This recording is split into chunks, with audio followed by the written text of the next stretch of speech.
Hey everybody, it's Josie. Welcome back to Cedar Creek Homestead. I hope you guys are having a wonderful day. It is really hot here.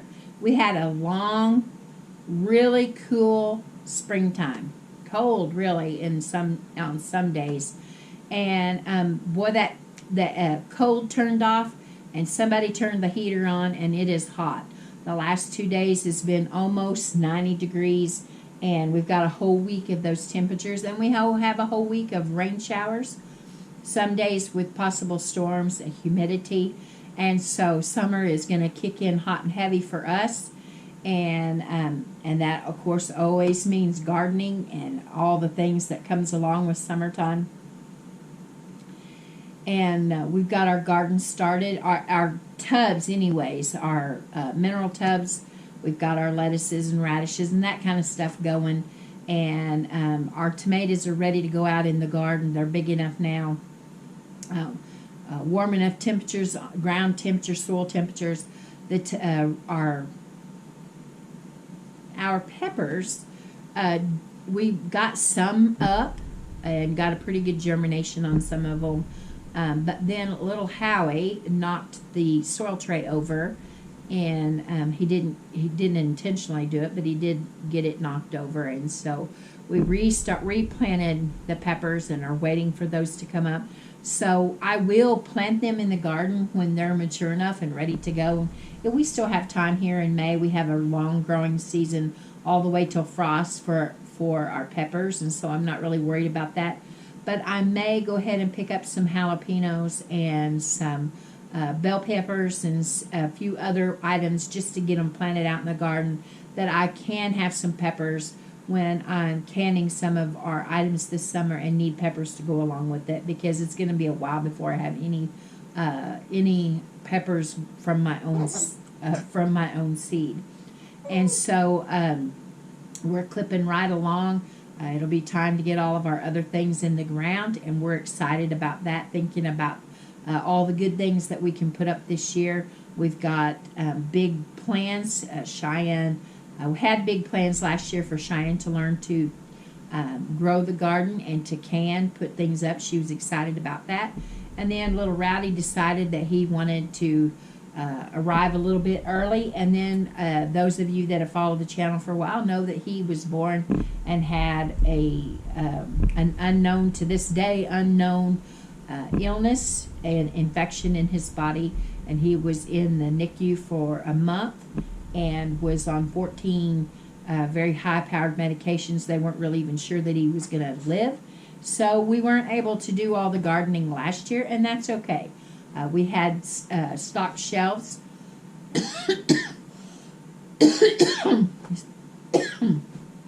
So we're going to try again this year, and looking forward to getting those shelves stocked up, restock some of the places that there are some holes.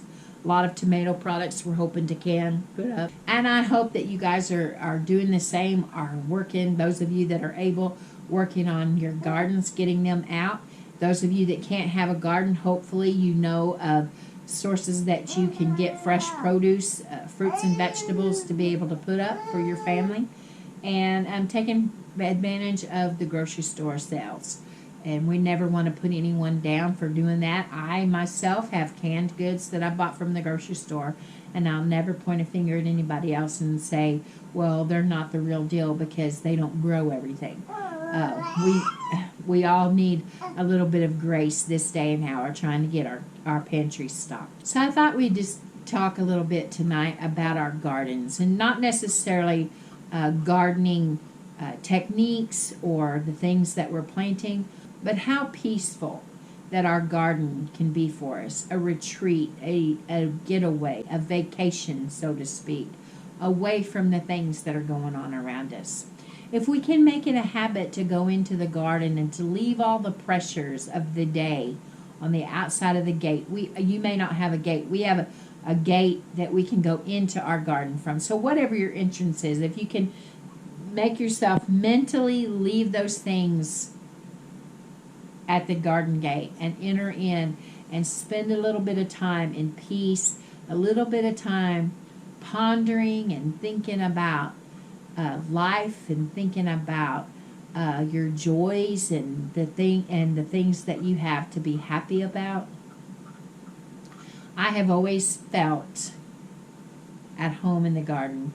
I've always felt a special peace about gardening, whether it's flower gardens, vegetable gardens, out in the orchard, in the shade or in the sun. Now I have to be honest, I like the shade, but I've always felt peace there, and I've always spent my entire life being in the garden. And my Howie, was at home in the garden as well. Some of my earliest, fondest memories are being with my granny and grandpa in their garden, and they grew a big garden. They always had a great big corn patch, big one, on the back side of their vegetables. And my granny always had a row of zinnias right at the very front of her garden. When you would go out there to go in the garden, there would be that really pretty first row of flowers. And she enjoyed those so, and my grandpa did too. My grandpa loved flowers, and so you go past that into the vegetable garden, and they would have sweet potatoes and regular potatoes, and they would have cucumbers and tomatoes and onions and beans and green beans and all the things that people grow.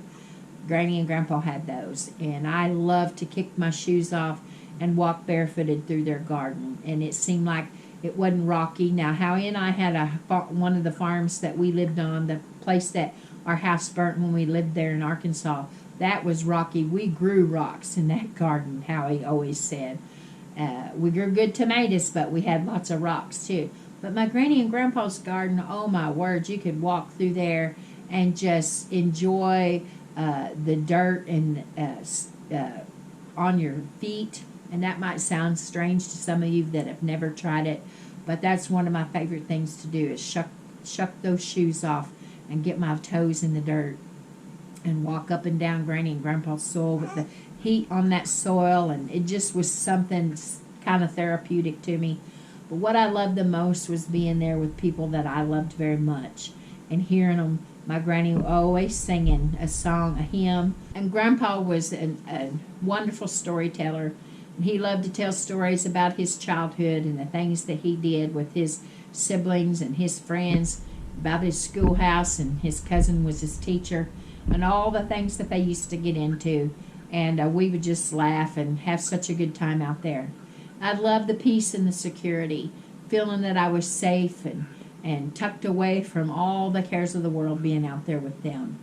But that wasn't the only garden that I experienced in my lifetime. My parents had a garden, and I ran and played in the garden with my siblings, my brothers, and we would have lots of fun out through there, imagining all kinds of things, that we were in a jungle and we were doing different things out through there. We'd get up early in the morning and pick strawberries. We had a great big strawberry patch, and we'd pick strawberries. A lot of times we spent out in the blueberry fields picking blueberries and cleaning them and packing them, getting them ready for shipment to the grocery stores. My oldest brother and I did that. And just lots of fond memories being there, the wonderment of childhood, getting to laugh and spend time with your siblings. And we would, clods of dirt and a stick, we would swing and hit each other with them and run through the fields barefooted and run through all of the field corn that was growing out in the big fields behind the house. And we just had so much fun. My great aunt, I spent a lot of summers at her house, and she would let she and I would get a flashlight, and we would go out in her gardens, mostly her flower gardens, and we would take a flashlight and we would look for those empty cicada shells. And I just thought that was just so wonderful to find those things hanging on the side of a tree. We never did anything with them, but I just thought it was amazing, because back home, when I was at home, I didn't get to go out with a flashlight and look around on the trees for those things. But boy, at my aunt's house, I loved doing that. It was spending time with her one-on-one. She's my great aunt. And, we built special bonds. with my grandparents and my aunts and my uncles in those gardens where they could teach you about life, and they could teach you about peace and security and just how to escape the cares of the day and how to prepare and provide for your family. That's what they were doing. We're preparing and providing for their families. My great uncle, his garden was on a hillside, and I can remember him pushing that tiller. He had a small enough garden that he couldn't use a tractor. It was too small of a place, and it was there in the town. And but his land was on a hillside like this, and so I can remember him pushing that tiller, going back and forth between the rows. And oh my, he loved tomatoes, and he could grow some good tomatoes. And I just love thinking about all of my family members that gave me experience in the garden. You know, working in the garden is hard work, but it's rewarding work. And Howie and I love to go out here in our garden, and we have there's a concrete pad poured out there that was an old building at one time for Howie's parents. There was their old washroom, and they had their washer and dryer out there. Maybe not a dryer, but they had a washer out there, and they had shelves, and they had canned goods out there.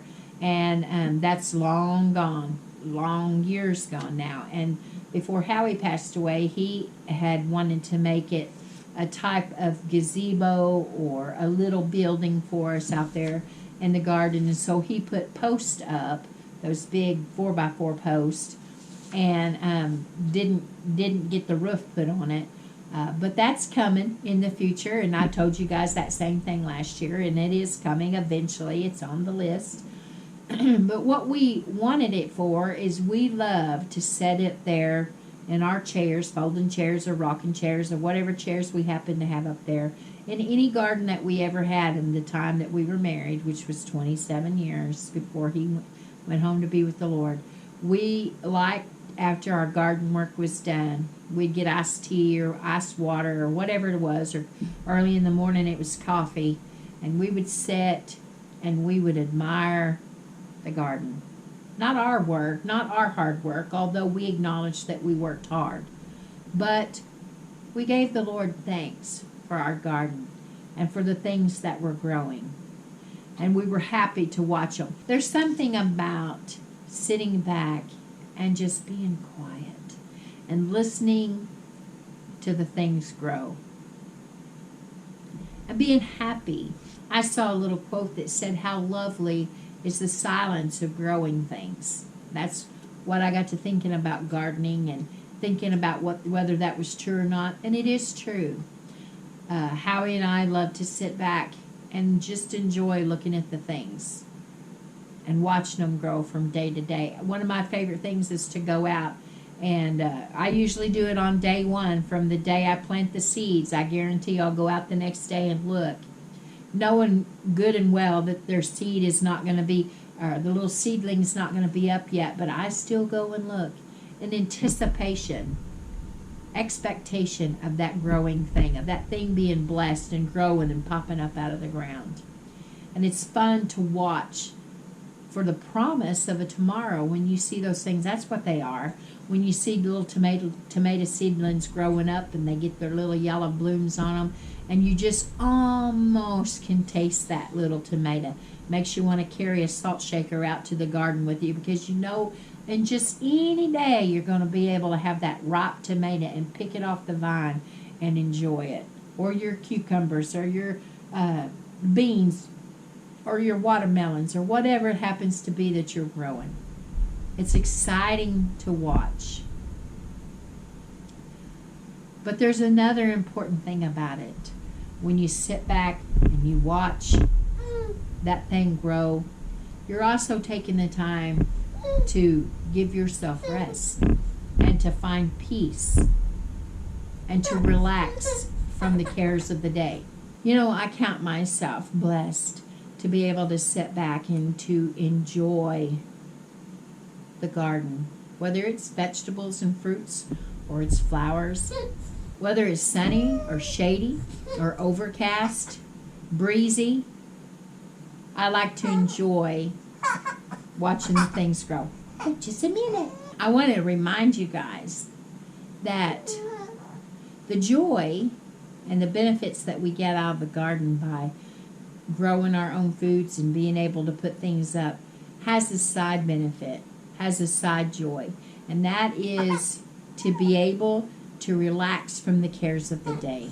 So I want to challenge you guys that when you're out in your gardens or your flower beds or whatever it is that you happen to be doing this summer, or maybe you're going to the park or to the beach or somewhere, some of you may be going on vacations, wherever you're going, take a little time to find a place of peace for yourself, a place where you can reset, a place that you can ponder, that you can find joy and contentment, a place that you can shut the cares of the day out and you can just relax and you can listen and you can hear yourself think for a little bit. Sometimes life gets so loud that we can't hear anything. But the silence of the garden, the silence of things growing, is just what we need to reset and recuperate and bounce back. Enjoy a little bit of time in your garden. Go out early in the morning. Cover yourself up, silly boy. Opie, opie, opie, opie. Go out early in the morning when the air is Go out early in the morning when the air is fresh and clean and cool. Maybe you can smell a big patch. We have a big patch of honeysuckle growing. Now we live in a noisy home with two little. Hey, you're starting it. You're starting it.